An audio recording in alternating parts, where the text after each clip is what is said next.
Welcome to my channel. आज की इस वीडियो में हम देखेंगे कि हम बीटा एचसीजी की जो रिपोर्ट होती है उसको किस तरह से रीड कर सकते हैं।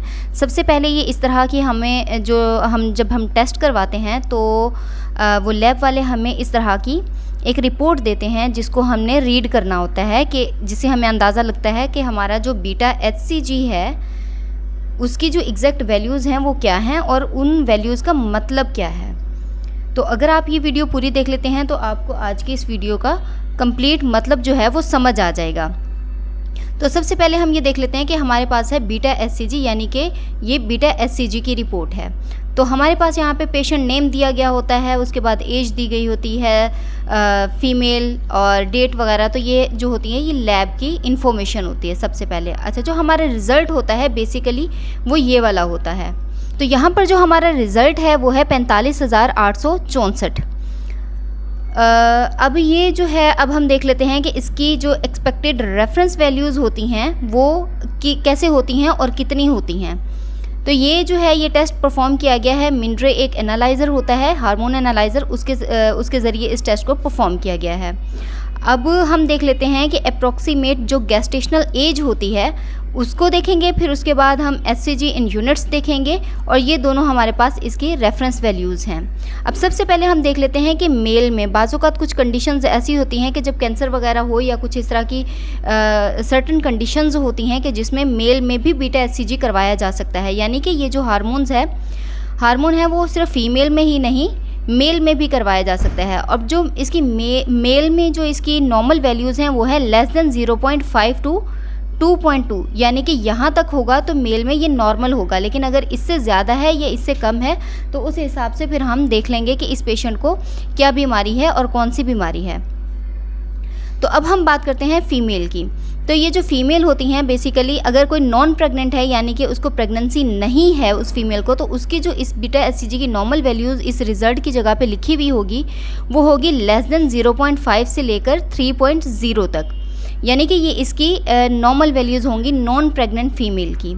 अब हम देख लेते हैं कि प्रेग्नेंट फ़ीमेल की जो नॉर्मल वैल्यूज़ होती हैं उनके वीक्स के लिहाज से वो कितनी होती हैं।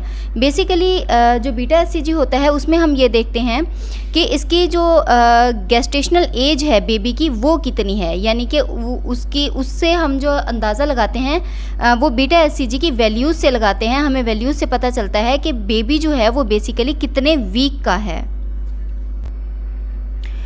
तो अब यहाँ पर समझने वाली बात ये है कि जब गेस्टेशनल एज जो है वो स्टार्ट होती है, यानी कि फ़ीमेल जो है वो प्रेग्नेंट होती है, वो कंसीव करती है, तो उसमें ये होता है कि जो पहले चंद वीक्स होते हैं, यानी कि 3 महीने जो होते हैं पहला ट्राइमेस्टर, उसमें जो ये वाली वैल्यूज़ होती हैं बीटा एचसीजी की वो हर रोज़ बढ़ती रहती हैं। यानी कि अगर आप एक दिन आपने टेस्ट करवाया है वो आपकी वैल्यूज़ कुछ और हैं, लेकिन अगर आप अगली सुबह वो जो है बीटा एचसीजी टेस्ट करवा रहे हैं तो उसकी जो वैल्यूज़ हैं वो उससे डबल हो जाएंगी, यानी कि दुगनी हो जाएंगी।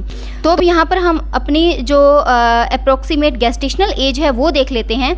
अब यहाँ पर है 1 से लेकर 10 वीक्स, यानी कि जो प्रेगनेंसी के पहले हफ्ते से लेके 10 हफ्ते हैं उसके दौरान जो बीटा एचसीजी की वैल्यूज़ होंगी वो होंगी 50 से लेके 2,21,796, यानी कि 50 से लेके यहाँ तक इसकी जो नॉर्मल वैल्यूज़ हैं वो हो सकती हैं 10 वीक के दौरान, अगर आप 1 से लेकर 10 वीक के दौरान ये टेस्ट करवाते हैं।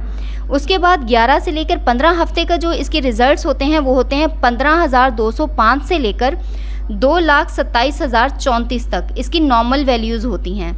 और यही टेस्ट जब हम 16 से 24 वीक के दरमियान में करवाते हैं तो इसकी जो वैल्यूज़ होती हैं वो होती हैं 5,002 से 75,445 तक। ये इसकी नॉर्मल वैल्यूज़ कंसीडर की जाती हैं। यानी कि अगर किसी फीमेल को 24 आवर वीक्स जो हैं वो स्टार्ट हो चुके हैं तो उसमें उसकी वैल्यूज़ जो हैं वो 75,445 से अबव होंगी, यानी कि यहाँ तक होंगी। इससे अगर बहुत ज़्यादा हैं तो इसका मतलब है कि उसकी प्रेगनेंसी में कोई ना कोई मसला है, और अगर 5,002 से कम है तो इसका मतलब है कि इसकी प्रेगनेंसी में कोई ना कोई इशू है, यानी कि या तो ग्रोथ नहीं हो रही या डेवलपमेंट नहीं हो रही, तो कोई ना कोई इशू है।